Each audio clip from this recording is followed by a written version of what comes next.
Bien, bonjour à toutes et à tous, bienvenue dans notre petit jardin laboratoire. Alors je me propose de vous présenter le changement que je suis en train d'opérer dans ce petit jardin. Puisque je pensais mettre une partie de ce jardin au repos durant l'hiver et vous êtes plusieurs à me demander de poursuivre l'activité. Alors eh bien, je vais répondre favorablement à votre requête. Mais pour ce faire, je vais avoir besoin de vous. Alors je m'explique, tout en déambulant dans ce petit jardin. Vous le savez, hein, les paramètres de YouTube ont changé il y a quelques mois et depuis quelques temps, quelques semaines déjà. Il arrive qu'en visionnant mes vidéos, vous avez des vidéos publicitaires en introduction. Parallèlement à ça, cette petite chaîne a trouvé une partie de son public et j'en profite pour remercier d'ailleurs les nouveaux arrivants et les nouveaux abonnés. Et non seulement elle a augmenté son nombre de participants, mais également atteint plus de 4000 heures de visionnage, 4000 heures cumulées bien évidemment. Et la possibilité s'offre à moi de monétiser la chaîne, à savoir gagner quelques peut-être dizaines d'euros par mois, de quoi investir dans du nouveau matériel et l'achat de graines, enfin la réalisation de semis. Puisque vous le savez, toute la production est offerte et distribuée. Et par conséquent, eh bien voilà, la seule manière de pouvoir me rétribuer, enfin quand je dis me rétribuer, hein, je serai transparent avec vous, hein, je vous présenterai les chiffres au fur et à mesure des mois, mais comment dire, la seule manière de pouvoir donc obtenir une petite rémunération, eh bien c'est de partager et d'augmenter bien plus encore le nombre de vues sur cette chaîne. Et pour ce faire, alors bien évidemment, libre à vous de le faire. Hein, si vous estimez que cette petite chaîne et le travail qui est réalisé ici de test vaut la peine d'être développé et que cette petite chaîne puisse survivre, eh bien, je vous demanderai de partager avec vos réseaux l'information que cette petite chaîne existe. Et de cette manière, peut-être avec le temps, eh bien, imaginons que 50 de vos contacts le distribuent à 50 autres contacts, qui le distribuent également à 50 autres contacts, eh bien, imaginez qu'en quelques semaines, je pourrais gagner quelques milliers d'abonnés et qui me permettra d'obtenir bien voilà, un petit revenu en échange du travail qui est réalisé dans ce petit jardin. Voilà, je referme la parenthèse pour vous dire que parallèlement à ma demande, il va bien évidemment falloir transformer une nouvelle fois ce jardin. Par conséquent, donc en résumé, la première année a été organisée autour de la construction d'un travail de sol, hein, puisque je vous le rappelle, je travaille ici sur une pelouse anciennement sableuse, remplie de racines, hein, comme vous le voyez ici. D'ailleurs, la taille des poireaux dans cette partie du jardin s'explique certainement par ce phénomène. Et la seconde année je me suis concentré sur la réalisation de structures et d'élévation, hein, pour donner un peu de volume à ce jardin. Et la troisième année est évidemment liée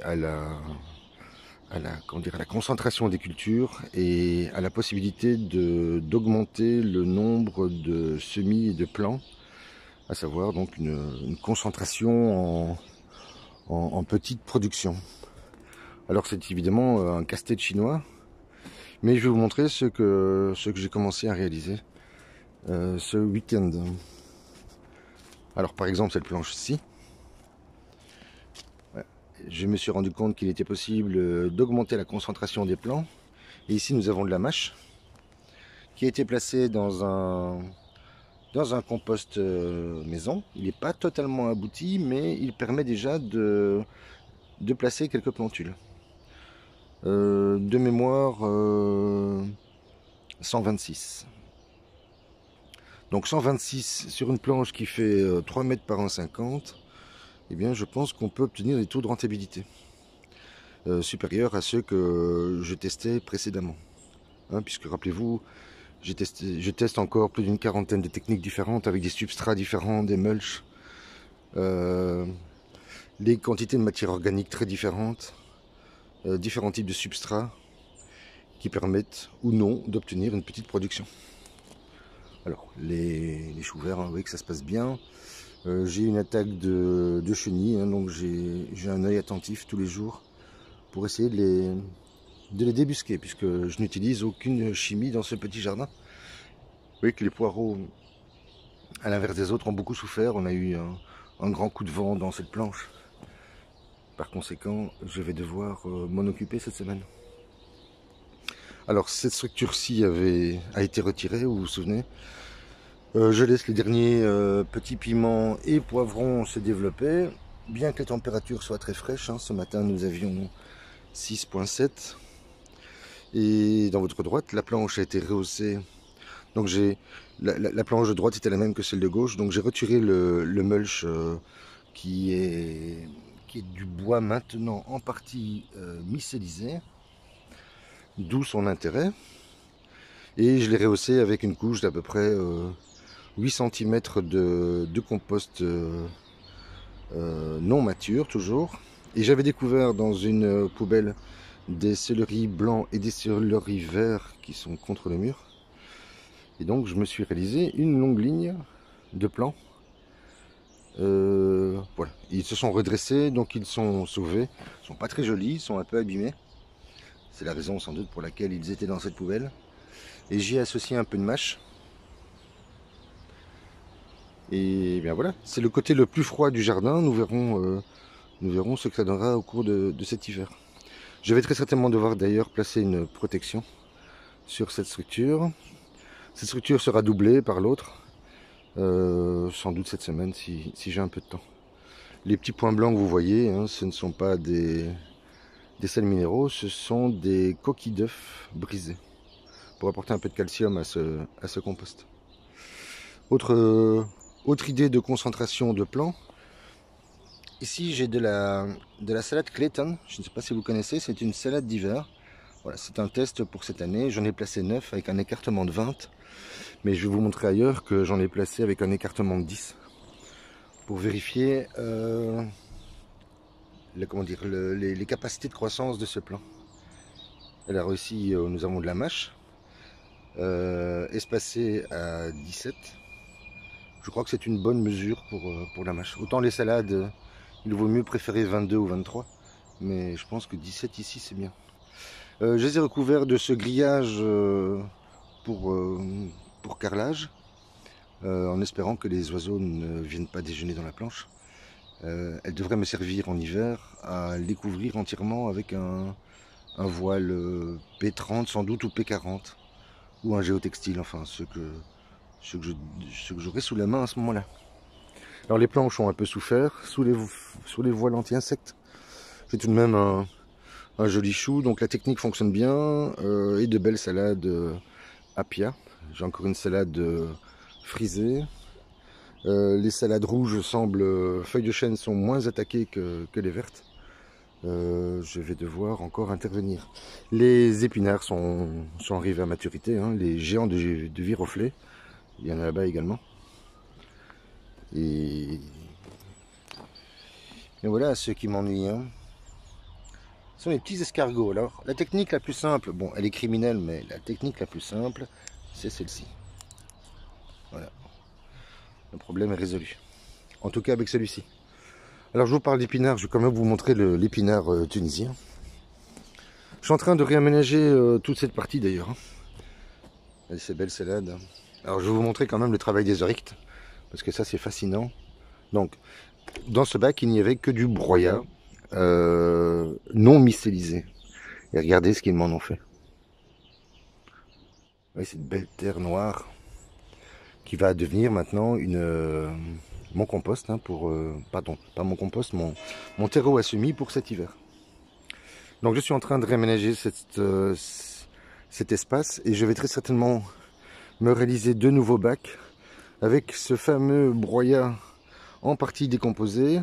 Donc il n'y a pas de terre, il y a 20 cm de broyat qui s'est mycélisé, dans lesquels poussent poussent avec beaucoup d'étonnement ces salades et qui ne sont plus attaquées par les oiseaux. Parce que bien évidemment, nous entrons dans une période froide. Hein. Alors le persil plat, ça se passe bien, il y a encore quelques petits poivrons, mais nous avons eu, comme je vous disais, beaucoup de vent. Vous voyez, ils rougissent lentement. Tiens, est-ce que vous faites la différence entre le céleri vert et le persil plat? Pas évident hein, pour un non-initié. Eh bien, c'est à la base qu'il faut regarder. Vous voyez, le système est bien plus dru sur votre gauche que sur votre droite. Alors voici l'épinard tunisien. Alors je sais pas ce qu'on peut dire de ça. Sinon que c'était surprenant. Alors c'est effectivement un perpétuel. Hein. Perpétuel, alors on va faire le test jusqu'à la fin de l'hiver, mais vous voyez, à sa base repousse en permanence de jeunes plants, un peu comme sur un plant de rhubarbe. Et je n'ai pas encore testé, donc je ne peux pas encore vous dire si s'il est agréable au goût ou pas. Sur votre droite, les petits oignons, rappelez-vous, hein, avec cette technique que je mets au point, donc je les fais pré-germer dans des multicellules. Et une fois que leur système racinaire s'est développé, je les repique. Ce qui me permet de m'assurer pratiquement 100% de levée. Voilà, ici on pratique le non-travail du sol, la terre n'a même pas été grelinée. Et j'y ai placé un mulch de fèves de cacao dégradées. Ce qui donne cet effet noir comme ça en surface. Alors je ne vais pas vous montrer la serre aujourd'hui, je suis en train également de... Vous voyez que j'ai recouvert les betteraves rouges d'Égypte et associées aux petits oignons. Nous verrons ce que ça donnera. C'est un test pour cette année. Je ne vais pas vous montrer la serre parce que je suis en train d'imaginer un nouveau système pour les semis d'hiver. Et nous en parlerons la prochaine fois. C'est avec de grandes quantités de sable que j'ai trouvé hier eh bien, chez un marchand qui me les a offerts parce que les sacs étaient déchirés. Des clients maladroits les avaient... mal intentionnés plutôt, les avaient ouverts. Alors vous vous souvenez de ces bacs à salade hein. Il y a, je pas bien à lire, il y a 6-7 degrés ce matin. Alors j'avais un souci avec ces salades qui avaient été attaquées par... parce que j'avais pas placé de filet anti-insectes tout de suite. Et les noctuels sont venus y déposer leurs œufs. Et donc j'ai à la fois eu une noctuelle, j'avais une limace et j'avais une chenille de vulcain. Vous savez, ces grands papillons rouges et noirs. Voilà, le problème semble maintenant réglé. Alors les oignons, bien, ils poursuivent leur croissance. Hein. Alors c'est pas la réussite partout. Mais vous voyez que les alvéoles sont en grande partie vidées. Celles-ci prendront place, si tout va bien, cet après-midi.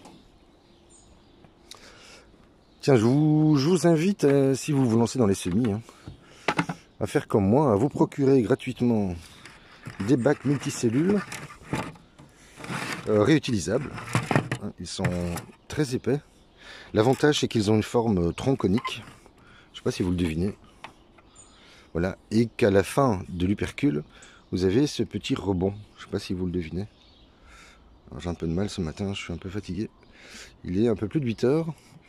Et par conséquent, le fait qu'ils soient polis, lissés, parce qu'ils ont été cuits, ces bacs, eh bien avec une simple petite pression du doigt, vous voyez, vous faites sortir la plantule dans des bacs comme ceci, de 50, alors de mémoire 54,5 par 34, on a 150 cellules. Vous voyez, donc en 10 minutes, vous avez réalisé votre plateau qui va partir pour 2 à 3 mois dans la serre.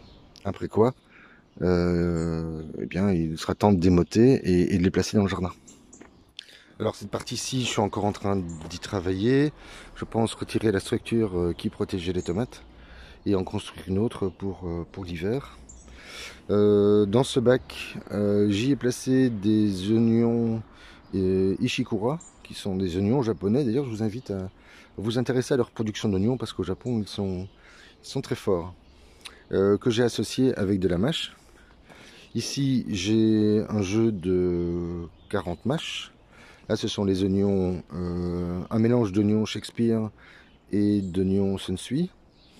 Et ici, j'ai donc cette fameuse nouvelle salade d'hiver, la Clayton, voilà, qui risque de produire son petit effet cette année.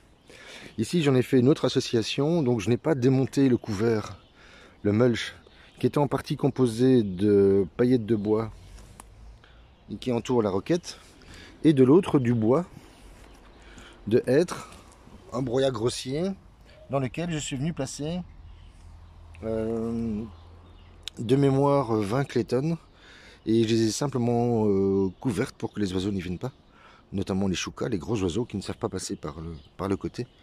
Les moineaux friqués le feront peut-être, mais voilà. Et donc l'idée ici est de vérifier une hypothèse de travail, à savoir donc le non-travail du sol, mais également ces salades peuvent-elles pousser dans un sol dégradé, dont la plus grande partie des sels minéraux ont été absorbés par les tomates et les haricots, et vérifier s'il est possible de ne faire un travail d'amendement qu'une seule année sur deux, avec des systèmes racinaires courts comme ceci. Bien évidemment, si j'avais dû mettre des légumes racines, je crois que certainement j'aurais dû y apporter de l'amendement. Alors, voilà, je pense avoir déjà été un peu long aujourd'hui.